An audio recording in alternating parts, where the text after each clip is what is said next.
Bismillahirrahmanirrahim.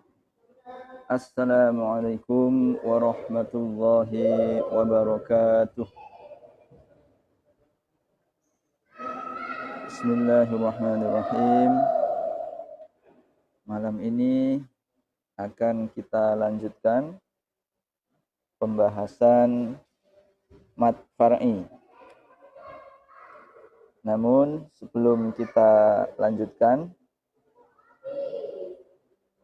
jangan lupa seperti biasa kami ingatkan tekan tombol subscribe untuk channel Masjid Agung Ibnu Battuta Channel. Like, share, semoga semakin banyak yang mendapatkan manfaat dari pembahasan tajwid ini. Sebelum kita lanjutkan, kita review sedikit, di mana sebelumnya kita sudah membahas mad, hukum mad. Mad dibagi dua, mad tabi'i dan mad far'i. Mad tabi'i memiliki 5 cabang atau 5 bagian, 5 kategori, yaitu mad iwad, mad badal, mad silah qasirah, mad tamkin, dan mad alifat. Kemudian mad far'i memiliki 10 cabang yang sudah kita bahas 5 di hari kemarin, yaitu mad wajib mutasil, mad jaiz munfasil, mad arid lissukun, mad silah tawilah, dan mad lain. Sekarang kita akan memasuki bahasan yang ke-6, yaitu mad lazim kilmi musakol. Dan untuk pertanyaan yang diajukan di kolom komentar akan kita bahas di akhir pembahasan. Dan bagi jamaah, baik jamaah Ibnu Battuta, siswa Madin Ula, Wusto, dan Ulya, atau jamaah dimanapun berada, yang ingin bergabung dan bertanya bisa bergabung melalui Facebook Masjid Agung Ibnu Battuta atau melalui YouTube Ibnu Battuta Channel. Dan yang ingin bertanya silahkan melalui kolom komentar atau melalui nomor WA yang sudah di-share.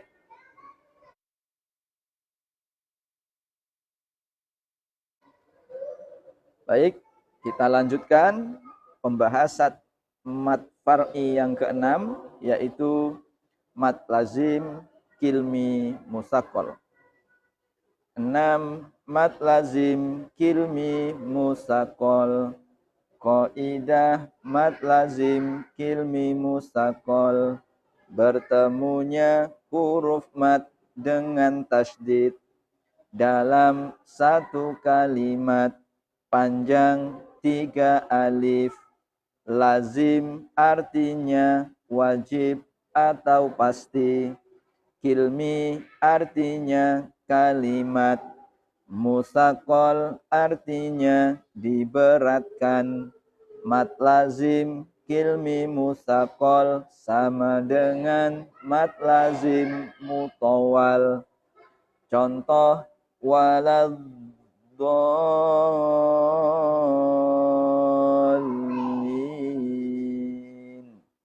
at-tammah,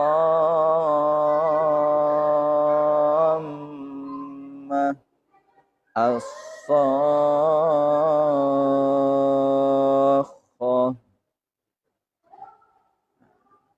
Baik, sekarang kita bahas cabang mad far'i yang ke-6 adalah mad lazim kilmi musakol.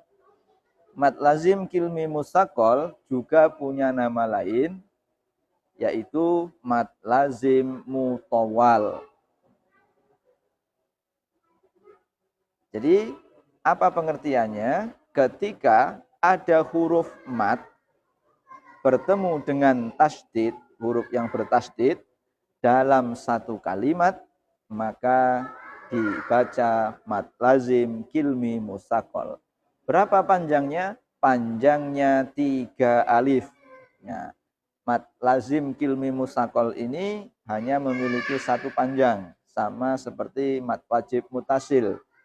Mad wajib mutasil 2,5 alif, mad lazim kilmi musakol lebih panjang lagi setengah harokat, yaitu 3 alif atau 6 harokat. Kita ulang. Apa penyebabnya? Yaitu bertemunya huruf mad dengan huruf yang bertasydid dalam satu kalimat.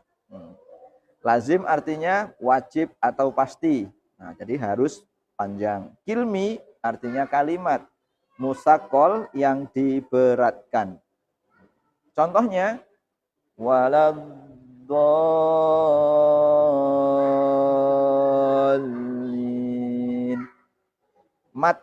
Matnya apa? Alif setelah dot bertemu dengan tasydid pada huruf lam. Jadi menjadi ad-dallin.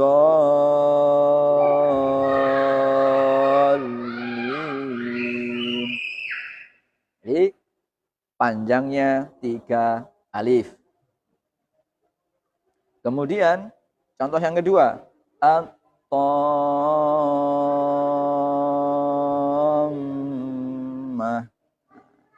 as-saffah.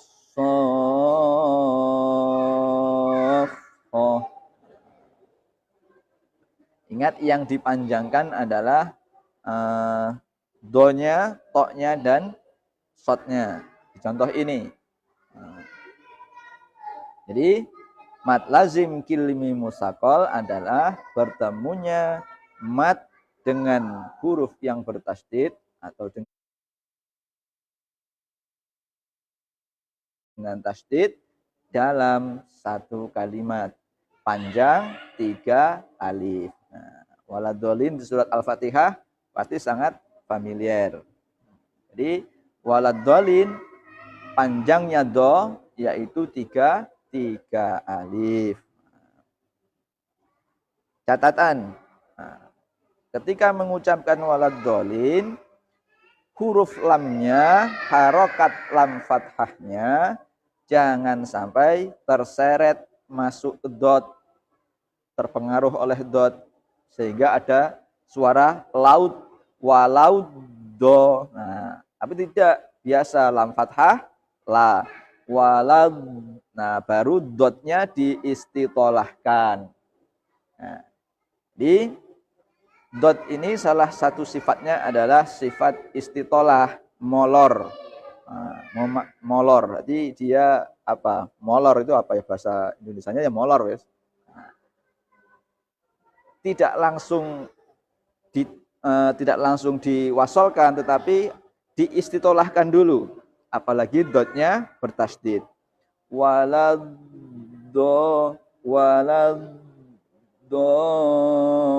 Jadi kalau istilah memanah itu dia nancap ditekan. Nah, nabrak, menancap, ditekan. Nah, itu istitolah gampang-gampangnya. Waladhdallin. Kalau dilangsung bagaimana? Waladdo sudah, ya sudah boleh, tapi kurang sempurna. Nah, kesempurnaan istitolahnya dot dan tasdidnya belum terpenuhi. Jadi ketika membaca Fatihah sampai kalimat waladhdallin ini, catatannya harokatnya lam dan lam fathah jangan sampai terpengaruh dot sehingga menimbulkan suara u atau menambah huruf wawu misalnya. Laut, nah, sampai bersuara laut, tidak. Yang dibelokkan dan diistitolahkan itu dotnya, bukan lamnya. Bukan walau dot, tapi walad. Nah, baru ketika sampai dot, posisi mulutnya mengistitolahkan huruf dot. Ghairil maghdubi alaihim walad. Nah, walad lam fathah la, walad dallin, bukan laut, ya. Sekali lagi, bukan laut. Sampai sini pembahasan mad lazim kilmi musakol sudah selesai. Jadi ketika ada mad bertemu dengan tasdid dalam satu kalimat, dibaca mad lazim kilmi musakol atau mad lazim mutawal. Jadi lebih populer mad lazim mutawal. Berikutnya yang ketujuh, cabang dari mad far'i. 7 mad lazim kilmi mukhaffaf. Nah, ini lawannya. Kalau tadi mad lazim kilmi musakol, sekarang mad lazim kilmi mukhaffaf. Qaidah mad lazim kilmi mukhaffaf, bertemunya huruf mad dengan huruf mati. Di Al-Quran hanya ada satu pada surat Yunus ayat 51, panjang 3 alif atau 6 harokat. Mukhaffaf artinya diringankan. Contoh al-ana.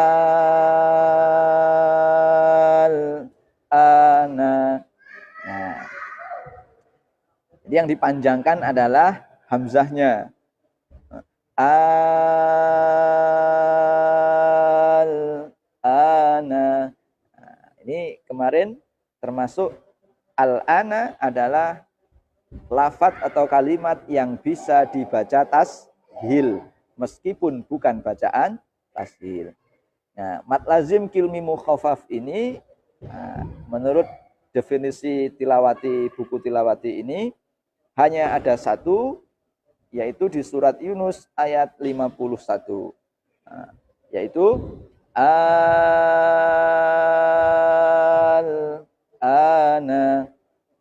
Jadi gampang ingatnya bahwa kalimat al-ana adalah bacaan mad lazim kilmi mukhaffaf. Apa kaidahnya? Bertemunya mad dengan huruf mati.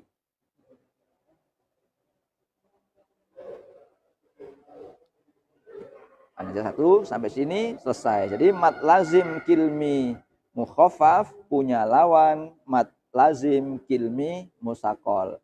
Panjangnya sama-sama 3 alif. Kalau mad lazim kilmi musakol, mad bertemu dengan tasdid.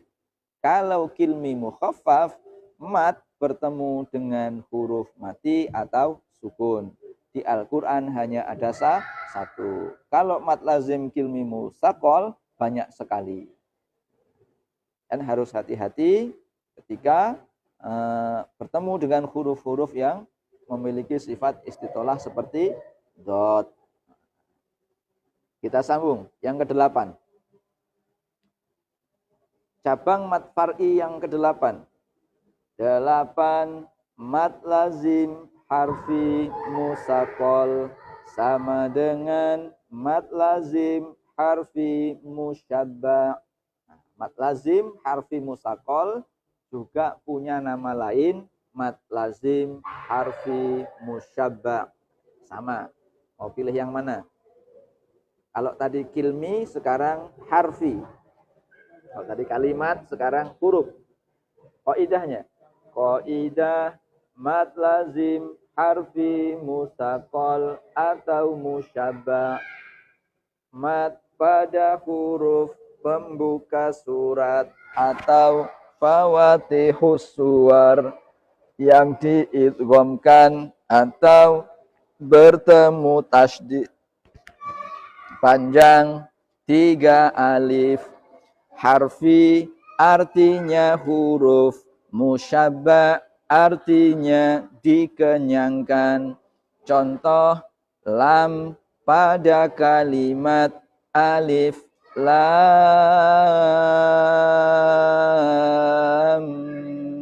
mim. Sin pada kalimat tosim mim. Itu sama. Baik Mad lazim kilmi musakol, mad lazim kilmi mukhaffaf, mad lazim harfi musakol, panjangnya 3 alif. Nah, apa kaidahnya mad lazim harfi musakol? Yaitu mad pada huruf pembuka surat atau fawatihus suwar yang diidghamkan atau bertemu tasdid. Nah, contohnya apa? Contohnya lam pada kalimat alif lam mim. Jadi lam ketemu mim jadi idgham. Lam mim. To sin ketemu mim. Sin diidghamkan ke mim menjadi to sim mim. Panjangnya 3 alif. Nah, jadi awal-awal kalimat pembuka surat itu namanya fawatihus suwar. Nah, jadi kalau dalam kalimat fawatihus suwar itu ada huruf mad yang diidghamkan, maka dibaca mad lazim harfi musakol atau mad lazim harfi musyabba. Musyabba artinya dikenyangkan.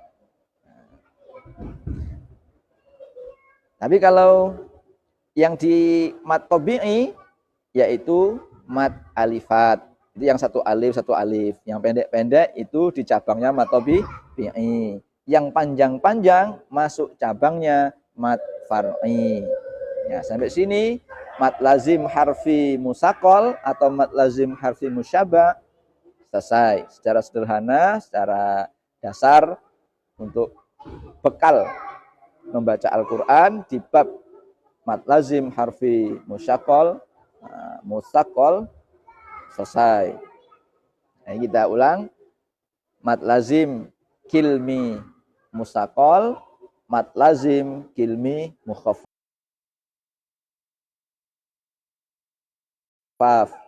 Yang kedelapan, mad lazim harfi musakol atau mad lazim harfi musyabba. Sekarang yang ke-9.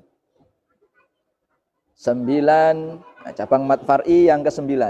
Mad lazim harfi mukhaffaf. Ini kalau tadi harfi musakol, sekarang harfi mukhaffaf. Jadi habis berat, ringan. Yang pertama tadi kilmi musakol, kilmi mukhaffaf. Qaidahnya, qaidah mad lazim harfi mukhaffaf. Mad pada huruf 8 yang tidak diidghamkan, yang terdapat pada pembuka surat atau fawatihus suwar, yaitu sanakusu ilmaka, panjang 3 alif. Contoh sin pada yasin, mim pada hamim, qaf sin ain pada kalimat ain sin qaf. Jadi membaca satu kalimat ini sudah sama dengan satu baris. Nah, yang ke-9 adalah mad lazim harfi mukhaffaf, yaitu mad pada huruf 8 yang tidak diidghamkan, yang terdapat pada pembuka surat. Kebalikannya mad lazim harfi musakol. Kalau harfi musakol, huruf mad yang diidghamkan. Kalau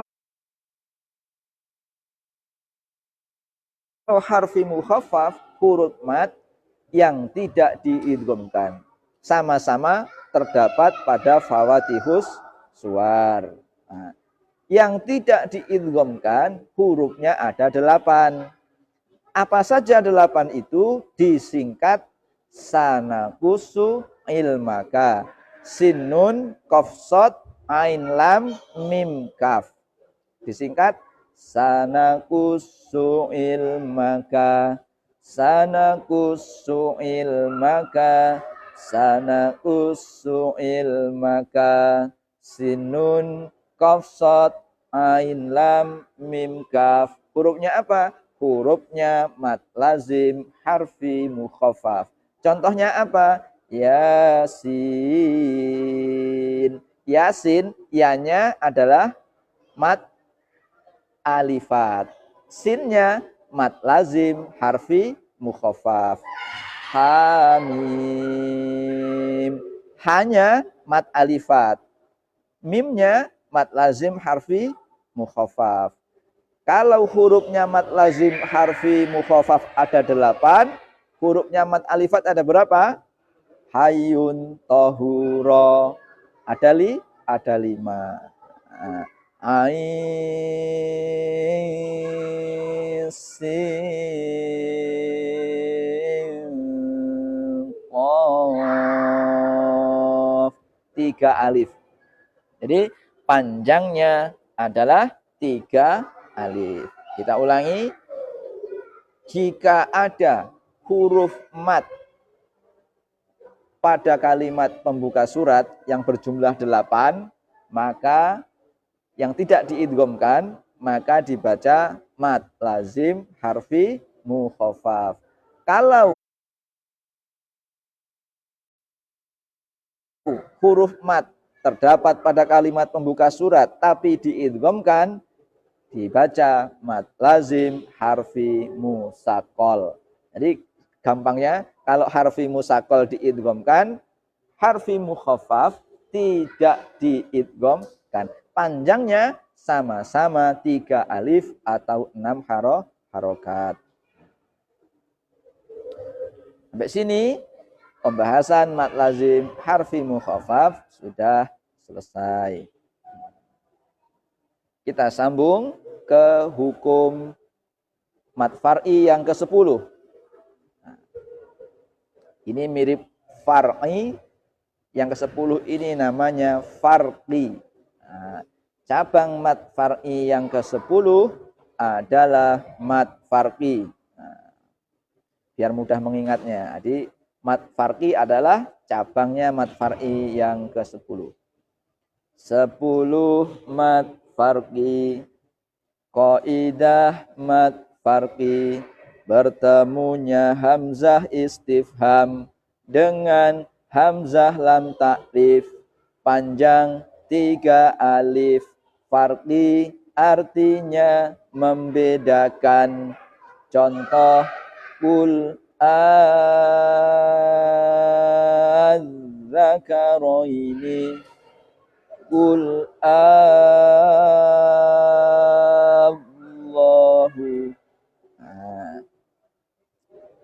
Cabang mad far'i yang ke-10 adalah mad farqi.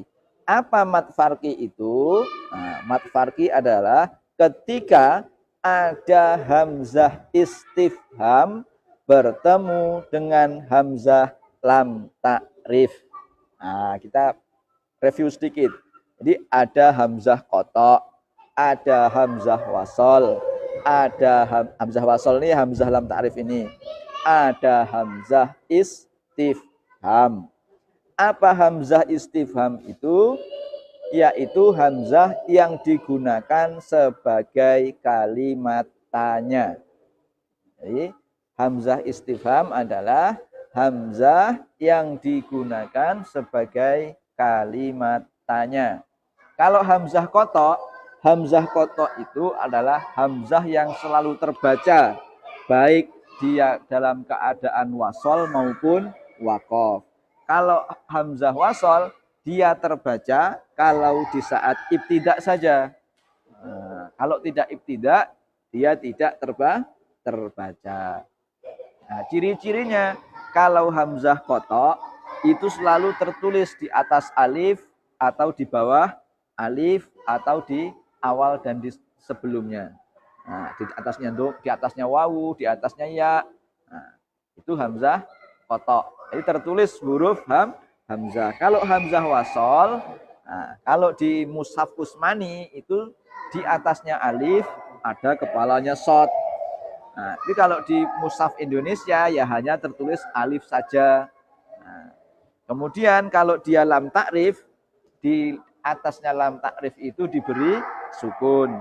Itu mushaf Indonesia. Jadi kalau mushaf Timur Tengah tidak ada sukunnya, hanya kepala shad di atasnya alif. Nah, kembali lagi, jadi ketika ada hamzah istifham bertemu dengan hamzah lam takrif, nah, hamzah wasol, nah, hamzah lam takrif, alif lam, nah, maka dibaca mad farqi. Nah, panjangnya berapa alif? Panjangnya 3 alif atau 6 harokat. Nah, 2 kalimat ini bisa dibaca tashil. Nah, seperti di kalimat di pembahasan kemarin untuk pertanyaan saudara Fajar Budiman. Jadi mad farqi, 2 contoh mad farqi ini bisa dibaca tashil tanpa panjang. Menjadi begini. Qul adzakaraini qul Allahu. Tapi kalau mengikuti bacaan yang panjang sesuai ketentuan mad farqinya menjadi dibaca sesuai tulisannya. Qul adzakaraini qul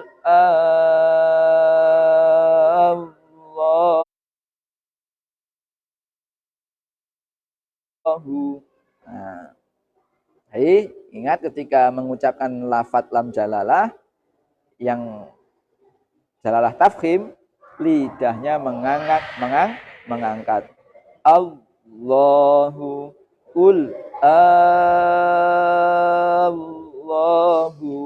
Nah, sampai sini pembahasan mad far'i yang memiliki 10 cabang sudah selesai. Nah, kita ulang, mad far'i ada 10, yaitu mad wajib muttasil, mad jaiz munfasil, mad arid lis sukun, mad silah tawilah, mad lain, mad lazim kilmi musaqal, mad lazim kilmi mukhaffaf, mad lazim harfi musaqal, mad lazim harfi mukhaffaf, mad farqi. Berjumlah 10. Mad tabi'i memiliki 5 cabang.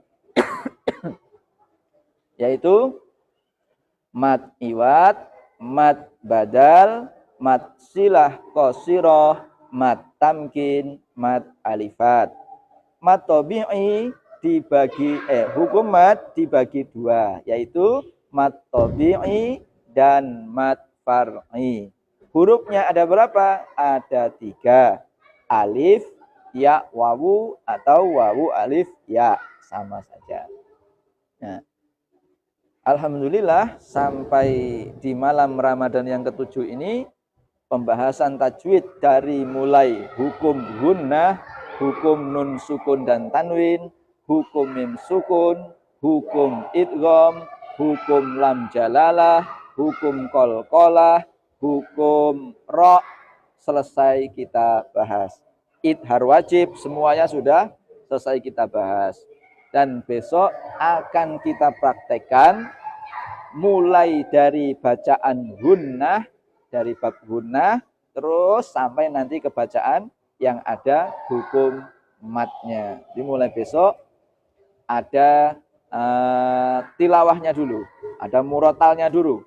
Setelah murotal 5 menit atau 10 menit atau 7 menit baru kita bahas satu persatu mulai dari hukum gunnah sampai pada ke hukum mat.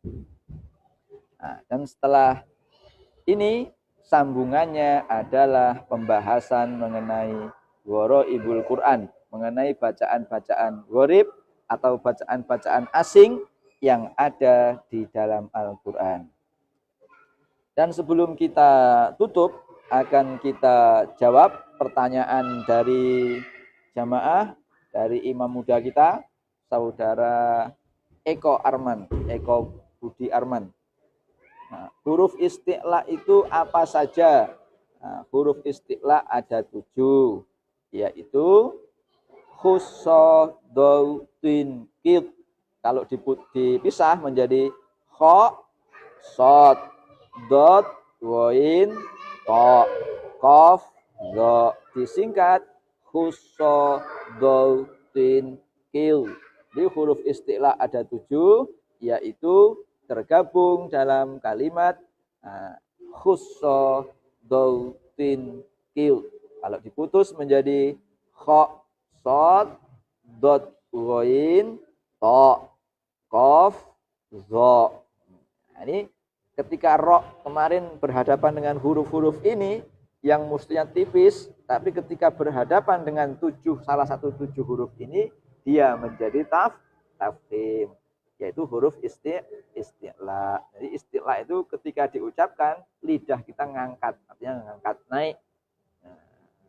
So, do, al, as, akh, al, to. Jadi artinya ngangkat atau naik.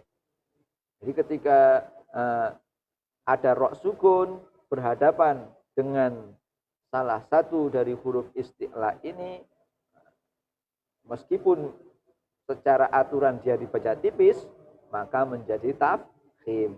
Bahkan ada yang bisa dibaca 2 macam, bisa tafkhim, bisa tarkik ketika menghadapi huruf isti'la dalam satu kalimat. Dan huruf isti'la'nya itu juga berharokat kasroh.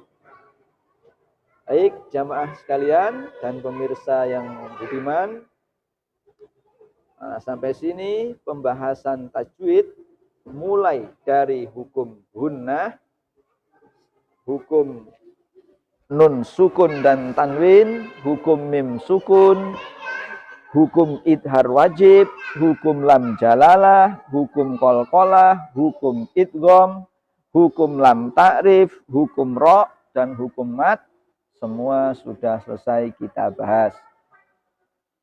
Dan bagi yang ingin murojaah bisa mengulang atau memutar tayangan ini melalui Facebook Masjid Agung Ibnu Battuta atau channel YouTube Masjid Agung Ibnu Battuta.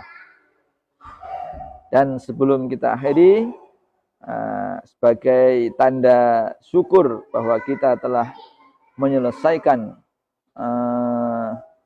pembahasan tajwid ini, mari kita sama-sama berdoa, membaca doa khatmil Quran. Allahumma arhamna bil Quran waj'alhu lana imaman wa nuran wa hudan wa rahmah.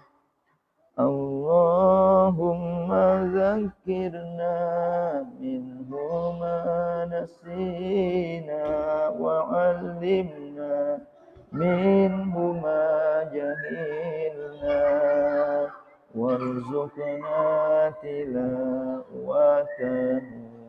ana al-laili wa atrafan nahar waj'alhu lana hujjatan ya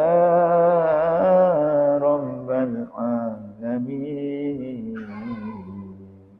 Allahumma hdina bihidayatil Qur'an.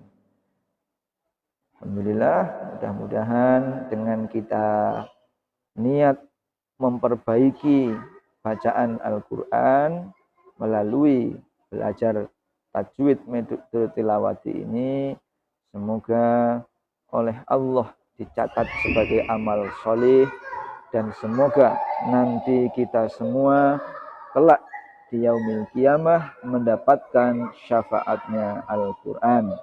Dan semoga kita selalu diberi kekuatan, kesehatan, dan keselamatan lahir dan batin dalam menghadapi bulan Ramadan dalam masa wabah ini. Ya, semoga kita bisa mengoptimalkan semua amaliyah ibadah Ramadan di rumah kita masing-masing. Dan kita selalu menyinari rumah-rumah kita dengan bacaan Al-Quran, dengan zikrullah, dan dengan amaliyah-amaliyah yang lain. Semoga rumah-rumah kita dijadikan oleh Allah sebagai baiti jannati. Amin, amin, ya rabbal alamin. Kita sambung esok hari di jam dan waktu yang sama. Mohon maaf atas segala kekurangan. Terima kasih atas segala perhatian. Wal afu minkum. Wallahul muwaffiq ila aqwamit thoriq. Wassalamualaikum warahmatullahi wabarakatuh. Shadaqallahul azim. Walhamdulillahi rabbil alamin.